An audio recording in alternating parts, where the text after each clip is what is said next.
I think the most important thing for anybody starting out or wanting to do this is that this is about communication.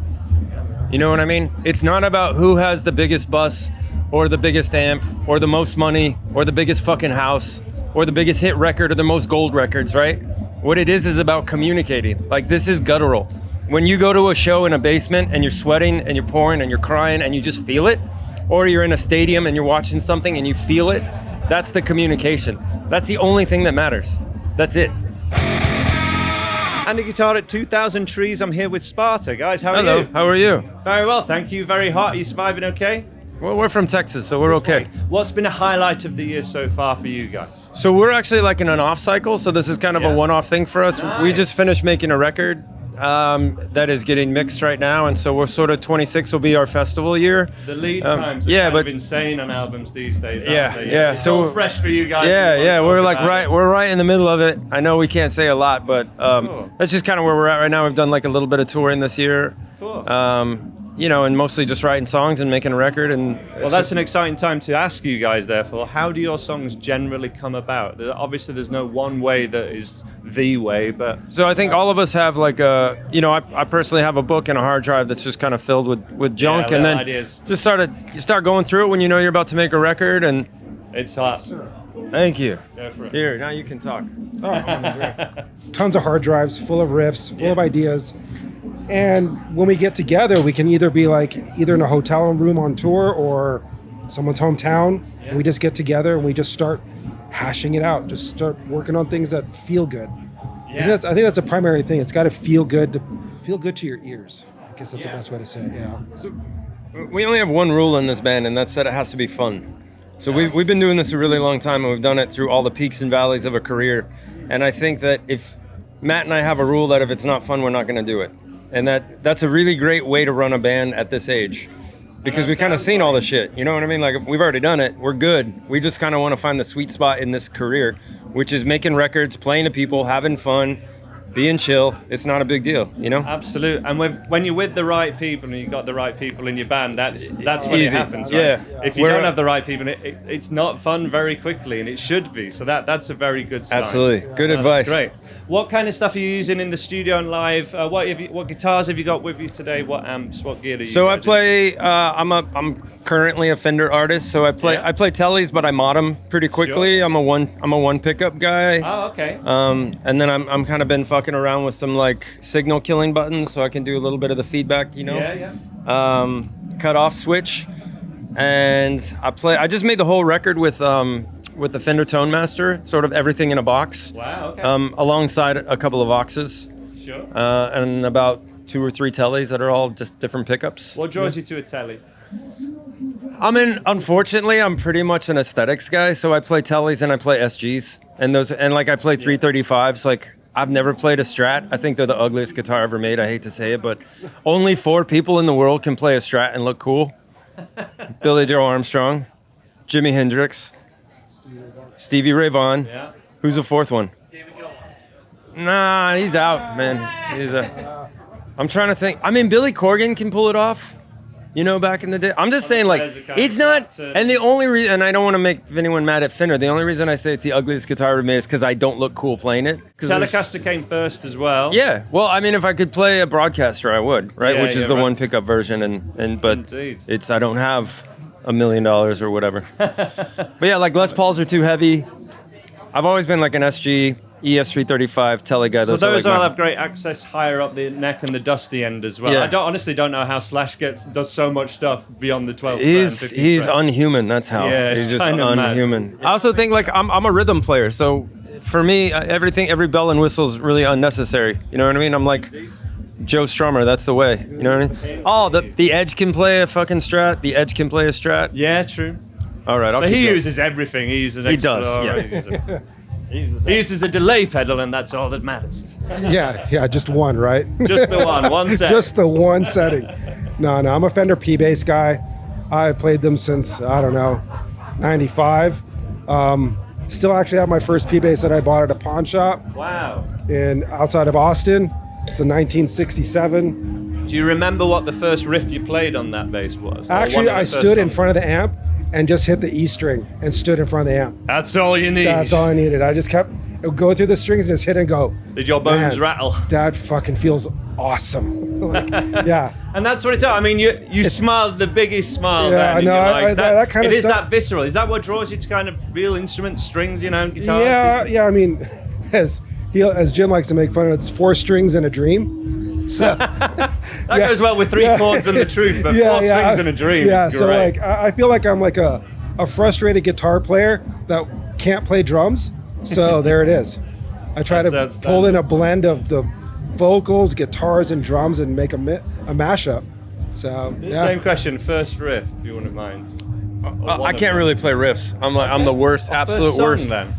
I'm just something for me. It would just have been my Really? own thing. Would it Yeah, been I don't know. straight away right? Yeah, I don't know how to play That's anybody incredible. else's songs. I think our band right now is a really good mix of our drummer Neil, who also plays drums in the Lawrence Arms for a long time. He's really a singer-songwriter. He's not a drummer. He just ended up playing drums. He's a frustrated guitar player playing bass. I'm a sideman singing. Like, it's all the right mixture of we don't quite belong, which makes our band unique in that, like, none of us wanted to be this necessarily. Do you know what I mean? Sure. And then you kind of end up doing it and you find your own pathway. And then it's also cool because we're not really fucking with anybody else in that lane. Like, I'm not hanging out with the lead singers, you know what I mean? I'm hanging out with the guitar players. And it's a better gang. And may I ask you this? What's a song by any other artist from any decade that you wish you'd written, or what's a perfect song to you guys? What comes to mind? You've mentioned a few already. So I think it's called All I Want Is You, that U2 song. Yes. So I just played, this is a long story, but I saw U2 when I was 15. I'm from El Paso, not a lot of bands come there, but they came on the Zoo TV tour on the Octoon Baby the record. bad one, right? Yeah. I was 15 and I'd been in punk bands just playing in backyards, and I think that's what I thought my ceiling was. And I went to that show and I sat, and when they came out on the satellite stage, I kind of snuck through and I got about 10 feet away from them. And just the energy and the feeling that I felt, all of a sudden it clicked. Like, this is what I want to do. I want to make. That's inspiring. I want to make people feel like I'm feeling right now, to whatever level. You know what I mean? I didn't think it'd be in a stadium. And a couple of weeks ago, I've been buds with the Coldplay guys for a long time, and they finally came to El Paso, and they played 2 nights at that same stadium. And so Chris sent me a text and said, hey, you want to open and play a couple of songs first? And I said, yeah, of course. So I played, and I got to tell that story about seeing U2 and changing my life. And then at the end of my set, I worked All I Want Is to You into my last song. What a full And I got to belt those fucking Bono vocals in the same stadium, and it was a shit. Yeah. You visualize yourself down there, like I did. You know, I mean, the whole thing was I was just hoping that in this big cycle, you know, you sort of just look at all the goodness and all the stuff that you've seen and how fortunate you feel, and you get a little emotional, you know, because what a life, man. What a fucking life. Yeah. I'm so grateful for this life. Well done for holding on to all that. It's super good. Have we got time for this or that? Starting off, Oasis or Blur? Blur. Yeah. Black Sabbath or Metallica? Early Metallica. I'll go Sabbath. Nirvana or Pearl Jam? Oh, fuck. These suck. Fuck. I mean, Pearl Jam. Yeah, Pearl Jam. They took us on tour, so yeah, Pearl Jam, obviously. Fair play. Beatles or the Stones? Beatles. Stones. I'm going to say Lennon or McCartney. Lennon. Music McCartney. Music or lyrics? Lyrics. Music. Major key or minor key? Minor key. Minor. Tuning down or staying in standard? Half step down. Half steps tuning down, that's all good. Is that easier on the vocals? Yeah. Oh yeah, it is. It is for me too. Valve amp or amp modeler? Valve amp, please. Yeah, Valve. Gibson or Fender? Fender. Fender. High gain or clean tone? Clean. High gain. Distortion or fuzz? Distortion. Fuzz. This is my favorite question. Big chorus or big riff? Fuck. I told you. That's a good one. I've been doing this a long time, and I've never had these questions. I'm gonna say big riff. I'm a big chorus guy for sure. Analog or digital recording? I mean, analog if you can. Oh, you can do both. You guys have tape still in the States, right? We don't have tape here anymore. Oh, it's or all if gone? you do, it's really hard to get hold of. Nobody really uses it though. Studio or live performance? Oh, studio for me. Studio. Album or single? Album. Album. Humbuckers or single coils? P90s. Single coil. I'll take that. I'll take it. Vintage gear or modern gear? Vintage. Headline slot or secret set? Oh, secret set. Secret set. Come on. Final question: music theory or feel? Oh. Feel.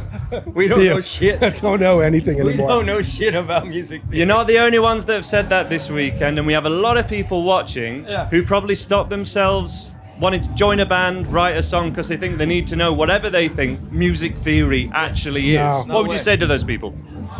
And what are you thinking about? When we say feel, what are you thinking about? Over the decades, I've made an actual conscious effort to forget everything. To tell me a note what it is anymore, I don't know. It's all by ear.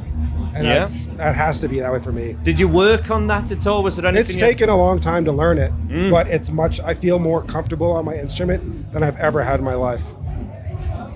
I think the most important thing for anybody starting out or wanting to do this is that this is about communication.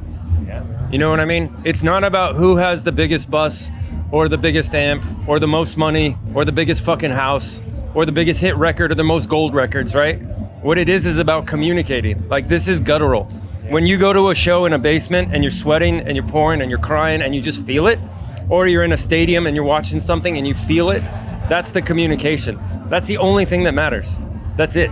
That's also, I remember that's something John Lennon said about the Beatles. The biggest thing they were trying to do is communicate. That's all there is. That's all we have. All the other bullshit in the world that's bringing us down gets evaporated when you communicate. Do you know what I mean? I do indeed. Well, I'm learning more and more of that every day. I think it's an important thing to remember, man. Sparta, thank you so much for talking with me. Thanks for having us. Check them out. We'll leave some links below. Thank you. Thanks.